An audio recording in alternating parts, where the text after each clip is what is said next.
नमस्कार दोस्तों, आप कहानी सुन रहे हैं बिना आंखों वाले क्रोधी मूंड का तांडव।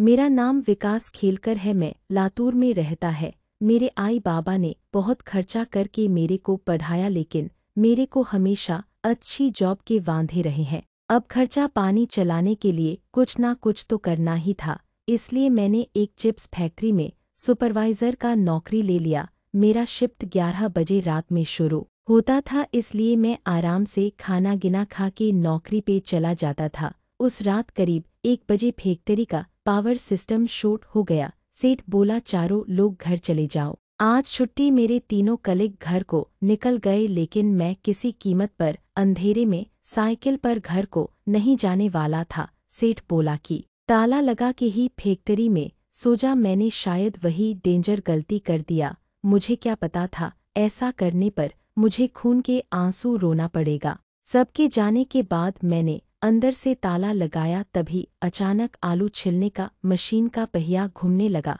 एक पल के लिए मेरी हालत पतली हो गई, मेरी धड़कन तेज हो गई। मैं चिल्लाया, कौन है वहाँ? लेकिन कोई जवाब नहीं आया। मैं फुर्ती से ताला खोल के फैक्ट्री से बाहर जाने लगा, लेकिन पनवती कहीं का ताला खुल ही नहीं रहा था। धीरे धीरे मुझे एहसास होने लगा कि मेरे आसपास गर्म हवाएं चलने लगी। सच्ची बोलूं, उस टाइम मेरे को रोना आ रहा था, लेकिन मैं हिम्मत करके दूसरे दरवाजे की ओर भागा। मैं किसी भी तरह फैक्ट्री के बाहर निकलना चाहता था। अचानक मेरी नज़र एक फावड़े पर गई। मैं उसे उठाकर दरवाजे पर ठोकने लगा। मेरा ऐसा करने पर एक अजीब घटना हुई। मेरा शरीर दिखाने की और खींचने लगा, जैसे कोई अदृश्य रूह मुझे अंधेरे में घसीटना चाहती हो। धीरे धीरे मेरे को एहसास हो रहा था कि मौत करीब है।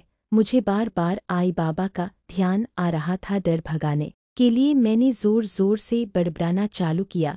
मेरा ऐसा करने पर तो वहाँ पर और माहौल खराब हो गया। अचानक मेरी नज़र बिजली के स्विच बॉक्स की ओर गई। वहाँ पर एक गंजा मूंडी नज़र आया। उसका चेहरा साफ नहीं था। मैंने थोड़ा और साइड होकर उसे देखा तो मेरी चीख निकल गई। उस मूंड की आंखें नहीं थी और उसके आसपास घना काला धुआं था। मैं फिर एक बार फैक्ट्री का ताला खोलने की नाकाम कोशिश लगा, तभी एक झटके से मेरा इमरजेंसी लाइट ऑफ हो गया। अब मैं घोर अंधेरे में खड़ा पागलों की तरह चीखें मार रहा था। कुछ ही देर में मेरे पैर ठंडे पड़ गए। मैं उसी जगह घुटनों पर बैठ गया।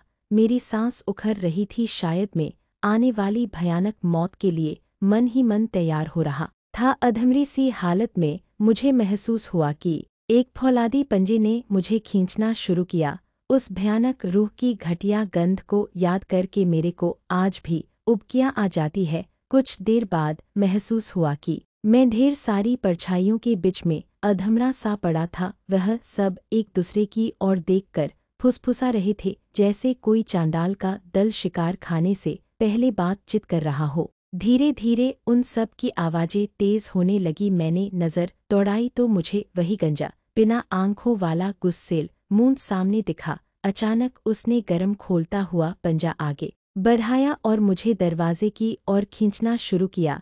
इस घटना के बाद मैं होश खो बैठा। सुबह हुई तो मैंने देखा कि मैं फैक्ट्री के बाहर मिट्टी पर पड़ा था। मैं अपना हाथ पैर हिला नहीं पा रहा था। सुबह की शिफ्ट वाले कारीगर आए तब मुझे अस्पताल ले गई। डॉक्टर बोला माइनर हार्ट अटैक हुआ है। उस टाइम के बाद मेरे को लगातार ब्लड प्रेशर की दवाई भी खानी पड़ती है। मैं वो नौकरी भी छोड़ दिया। भगवान जाने फैक्ट्री में क्या बला थी और ताला बंद फैक्ट्री से मैं बाहर कैसे आ गिरा। गणपति देवा की कृपा है, वरना आज यह बात बताने को मैं जिंदा नहीं होता। कहानी समाप्त हुई। आपको यह कहानी कैसी लगी कमेंट बॉक्स में लिखकर जरूर बताएं। धन्यवाद।